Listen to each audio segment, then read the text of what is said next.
Oh, Kendall Perkins, how you vex me so. It's honestly been kind of fascinating to have been around long enough in the KB fandom to see just how people respond to this character as time passes. To observe as this one mediocre little white girl siphons away all interesting discussions surrounding the show into her being like a supermassive, gaping black hole. Like, she sucks. She really fucking sucks, dude. Stubborn, arrogant, hypocritical, and petty, I have nothing but respect for Deli making the active choice to barely give this munch the time of day during the Big Kid collab, cause like, what more can you really say? She's the alleged love interest, she's a teacher's pet, and she's tsundere, but in that underwritten way that grody straight dudes with no game just love for some fucking reason. Girl who hates you, but also wants to do a sex on you for like, breathing, I guess. But to be honest, she kind of deserves more than that. She's a much more fascinating character through her flaws than even her stan base wants to give her credit for. Though that's not a compliment, by the way. She, I reiterate, fucking sucks, but the amount of fan works I've seen just sand away the jagged edges of this baby Republican to make her easier to waifu free of guilt is just mind-bogglingly common, good lord. So let me just try to break down my reading of Kendall based on actual canon evidence, and this will come in handy later, I promise. Her first canon appearance. We learned that she has a dad powerful enough to veto a pretty open and shut snow day, that she really likes learning at the expense of others, and that as class president, she really doesn't like the antics of Mr. Clarence, nor does she like the idea of anyone civilized going along with them. As class president, I am in charge. Our first and most important order of business is assign blame. Who in the world would build a snow ramp in the middle of the street? In theory, she should have a leg up over Kick in terms of natural leadership. She is president of the Snowy Bus Crash Preparedness Team, after all. She knows all the protocol and will follow it to a T. Protocol dictates we stay put until help arrives, or until we freeze solid, whichever comes first. But that inability to really deal with variables ends up biting her in the ass, near cannibalization and all, versus Kick and Co. coming through and saving everyone through their out-of-the-box thinking. Something that bruises her very sensitive ego as Kick hater number 1, especially when the episode ends with her not even making it to class on time to begin with. Why didn't I just let him eat me? Also, Kick being fully prepared to leave her ass to freeze still makes me laugh the shittiest laugh, like 100% we stan. Ahem! You've forgotten me! Did I?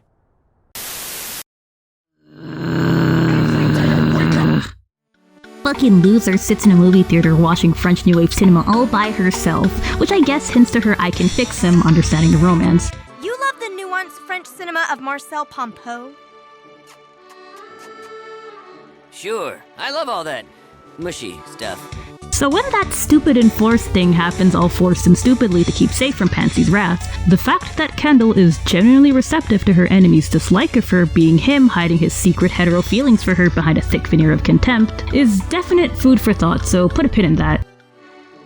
Oh, wow, Kick, I didn't know, Except, oh wait, he genuinely doesn't like her, and getting confirmation of that pissed her off enough to rat him out. Love wins. But it was just getting good. No, it was not, Gunther. No, it was not. Kick, you only have to watch Oscar for a few hours while Mrs. Ciccarelli and I play in our shuffleboard tournament. Brad? Studying. Kendall. It's her birthday party.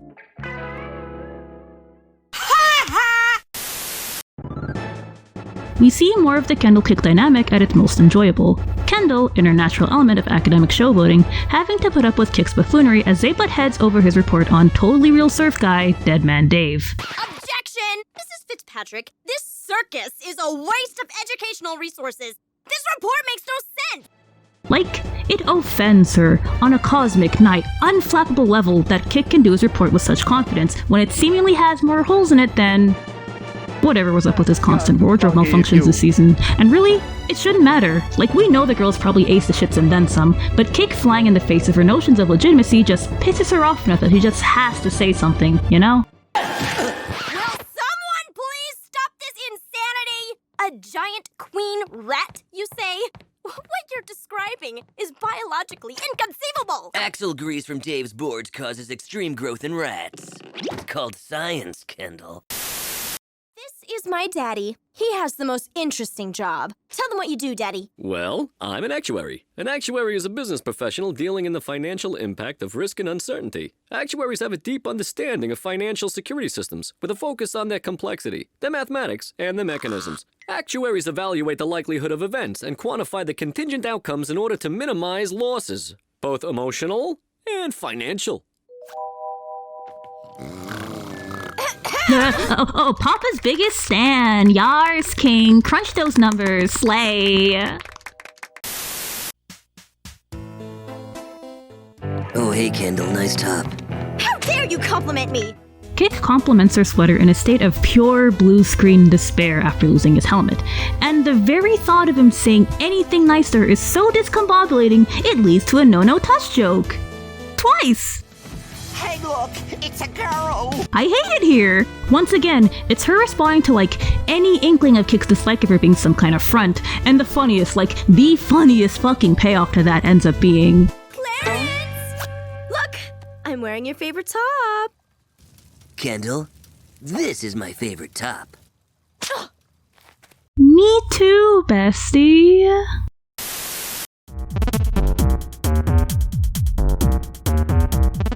Kendall?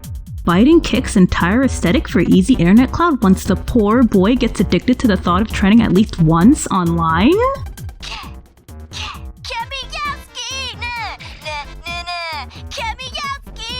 It's more likely than you think. It's funny, she does have some genuine admiration of Kick's skills, and clearly got mad at having that brushed off.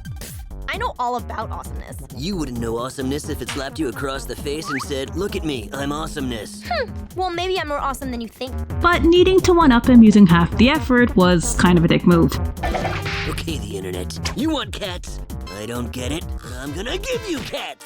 And the implication that she finds him cute in a particularly emasculating way comes up more than once after this. Don't quite like that.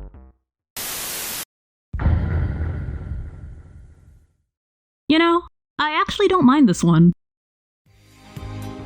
Here, you get Kick and Kendall forced to be dance allies for the sake of a passing grade, and it's a great summation of their dynamic. Kick is a headstrong little dude focused on doing his own thing, but unintentionally causes problems for others because of his own tunnel vision. Meanwhile, Kendall is an equally headstrong gal focused on doing things her own way, but unlike Kick, definitely wants the world to conform to her own standards, and takes any deviation from that as a dig at her specifically.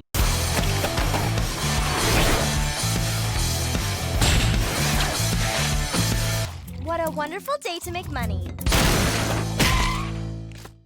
It's a fun clash of ideology between the two, between freedom versus conformity, or, in their own words,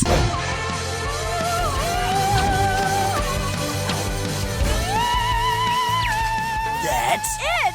we combine our styles! Awesome meets elegant. they only manage to find common ground through compromise, and I can understand the ship-teasing moments here because it's the two of them naturally learning they have more in common than they initially thought.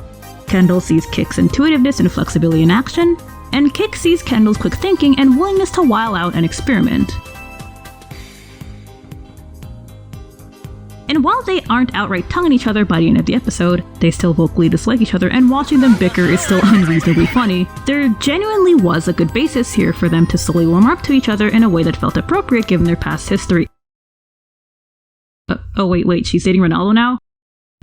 Okay, good for them, I guess.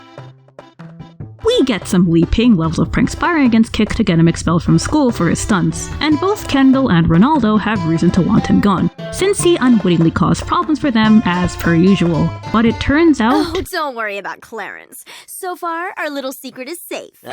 They're specifically hiding their secret star-crossed romance from him cause... Kendall assumes he'd be jealous?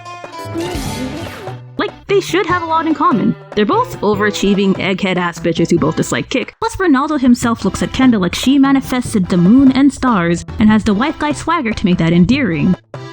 But...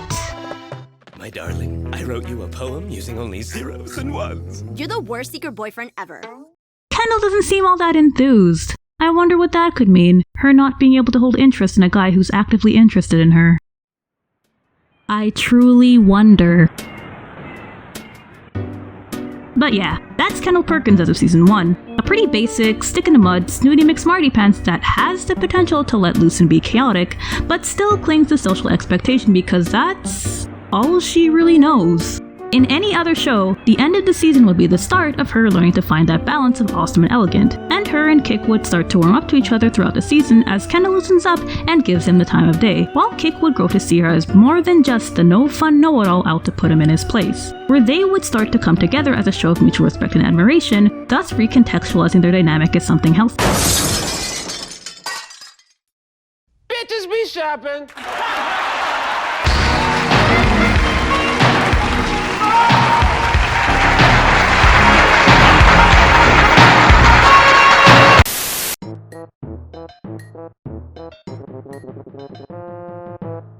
If this was any other character in any other show, I'd say that Season 2 did Kendall Perkins exceptionally dirty.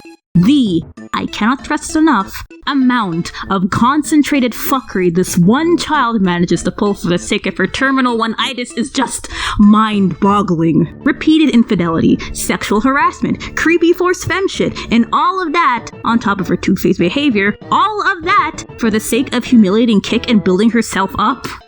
Like, Kendall truly does be shopping this season, and it would be a completely unforgivable case of character derailment if this precedent wasn't already set up from as far back as Season 1. She already had, inklings of this behavior when she was unattached, but Season 2 just ramps up the slime in ways that not even I could anticipate, and I say this as a pretty ardent Wacky Jackie apologist. How in God's name could that fucking happen? The wacky steal your bat toucher with no boundaries coming off as less of a fucking creep than this one. Well, I guess it's time for the lightning round of rankness. Truncated, here's all the whack shit Kendall manages to pull in Season 2.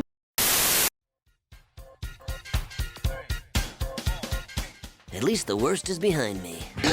Kendall? Shows up for 2 seconds to roast Kick for his taste in formal wear. Though to be fair, that was everyone in that episode, so I'll just let it slide.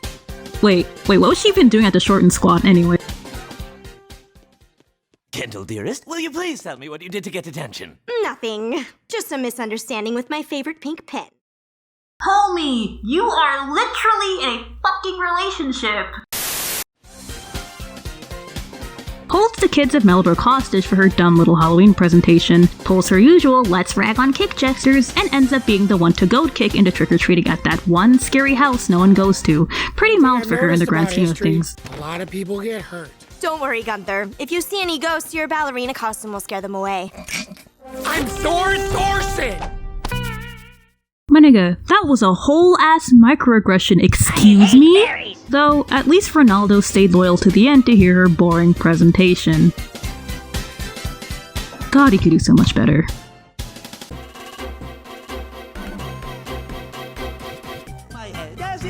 Canonically knocked out her literal boyfriend for the chance to kiss Kick against his will. Wherefore art thou, Romeo?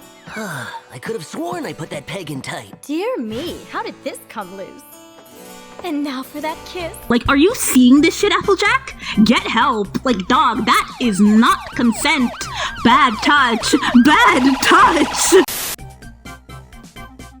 Decides to mandate Kick out of existence for constantly ruining her signs. Side note, this joke is not seeing heaven, Jesus Christ. By running an anti-Kick campaign for her next bout as class president. My new platform as president will be no more skateboards, no more stunts, and no more helmets in class! Also relegating Ronaldo to thankless intern, but that's to be expected at this point. Kick's whole plan of installing Jackie as a puppet prez ends up backfiring for reasons, so he swallows his pride and tries to join forces with Kendall to get her rightfully elected as the one person qualified enough to be a decent class rep. Okay, Kendall, I don't like you. And I don't like you. But we both know you're the right person for this job. So let's work together to take down Jackie. Work together with you? Ha! Yes, I help you win and you help me by going back on all your campaign promises. 12 seconds later. Like I've been saying all along, my only campaign promise is to make Clarence Batowski miserable. But her need to epically pwn Kick for his daredevil ways overpowers her need to be competent at her job, so she loses by the skin of her teeth to best boy Gunther Magnuson, and honestly, this episode is kind of fascinating in terms of the implications, so put a pin in that for later. This entire episode is not seeing heaven, and I'd put all of it here if I could, but quickly locked Best Boy out of the episode, resorted to the usual anti-kick preventative measures based entirely on humiliation, made me have to watch Brad be reduced to a wibbling, yes Miss Kendall spouting sub with my own 2 eyes. I see 2 guys who could use a little less mallet and a little more juice boxy woxies. Yes, Miss Kendall. God to forgive you. But we also learned she has a sister, and I guess that excuses all of her behavior ever. The Perkins sisters were the best babysitter ousters there ever were. In fact, it was the only time we got along. Then one day, we did an outstar babysitter. The Perkins sisters failed, and things were never the same between me and my sister. A few moments later. You were right. She fell for the crybaby act, hook, line, and emotional sinker. Wait, what? That was all an act? Kendall, you messed with the Patowski brothers, and together, we always get our babysitter. Wonky slush. Yeah, didn't think so. Turns out to have conspired with Mouth to buy kick creep shots off of him like the ornery simp that she is. Ew.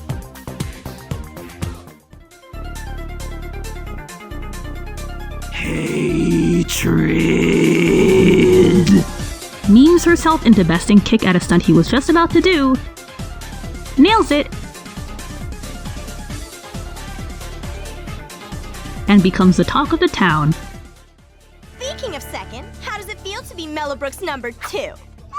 At Kick's expense, of course. And it would have been like, fine, if it was just her taking that one dub, but no! Let's fuck with not only his social standing and his local haunts, but hey, let's further humiliate the super masked kid by forcing him into drag in order to compete against her in a roller derby. Something she chose to do to 100% ensure she could hold her fluke win over his head for life.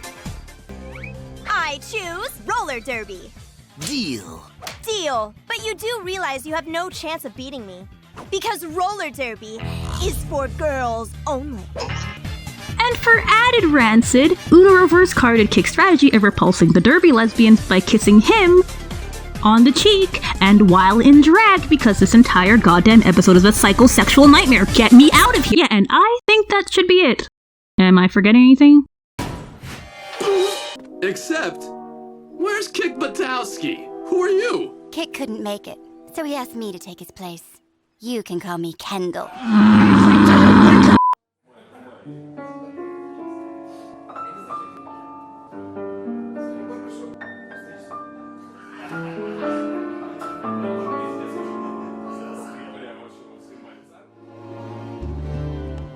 So after all that heavy analysis, what can we really say about Kendall Perkins? What conclusions can be drawn from the actions of this one seemingly perfect budding academic? She's kind of a bad person. Actually, let me rephrase that. Because insecurity drives her to choose to do bad things. She does bad things to prove, both to Kick and to herself, that she can full well get away with them. Think about it. She has a powerful dad, a lot of sway, both within the school and within the neighborhood, and is clearly a lot better at passing as this do-gooder and community leader than the aberrant Clarence ever could. She has more than enough validation from the people around her, and yet her lack of sway over said aberrant Clarence is something she wants fixed at all costs. And what makes her so freaky to me as a character is that she becomes more and more aware of the power she has over him as time goes on. Box Office Blitz was the first moment where Kendall willingly screwed Kick over for rejecting her, and while it was understandable given the initial circumstances, to see him constantly put aside his pride to help her out, only for her to repeatedly disrespect him, put him into situations that she knows will squick him out, and basically act like a stuck-up ass to his face while objectifying him behind his back is nothing short of maddening. Listen, I've known people like Kendall, people so caught up in the act of social climbing, of needing to look as good as possible without putting in the actual work to be personable, that they basically refuse to value anyone beyond the people they hate feeling intimidated by.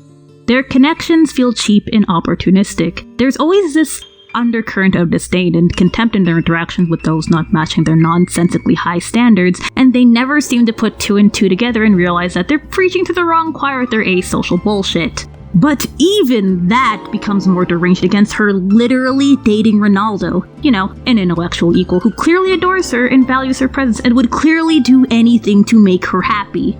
But sure, turn him into your little bitch boy Toady while you pine after the gay little football child who from the jump would rather leave you to freeze before giving you the time of day. Like, Kendall's most damning fault as a person, not character, since these traits have managed to stay consistent enough between seasons to feel reasonable enough to expect, is her insecurity and just sheer sense of entitlement. The world has to conform to her standards and her desires, otherwise she pulls a white woman and raises hell to get her way. And unlike a Jackie, who only comes off as malicious because of her non-existent social cues and boundaries, and unlike a Brad, who rightfully gets clowned on for his narcissism and illusions of grandeur, Kendall can rally support and evade real consequence because she knows how to game the system. She knows it's cute when she buys creep shots. She knows that a proper lady with a proper kitty cat will be a more respectable face to extreme stunts than a 3-foot-nothing neighborhood hellion. And that ability to just switch between personas on a dime just to fuck with Kick, knowing full well that he can't really fight back against it, is just aggravating to see happen unquestioned in canon. Kendall is too much of a disingenuous shithead to truly value Kick as a person outside of the made-up, fanfic version of him she has lodged in her head, and she'll never see the need to understand his perspective unless it revolves solely around allowing himself to be corrected by her, God Queen of everything. Which, you know, he'll never do, because he wants nothing to do with her. So why, on God's green earth, are so many people convinced these two are canon again?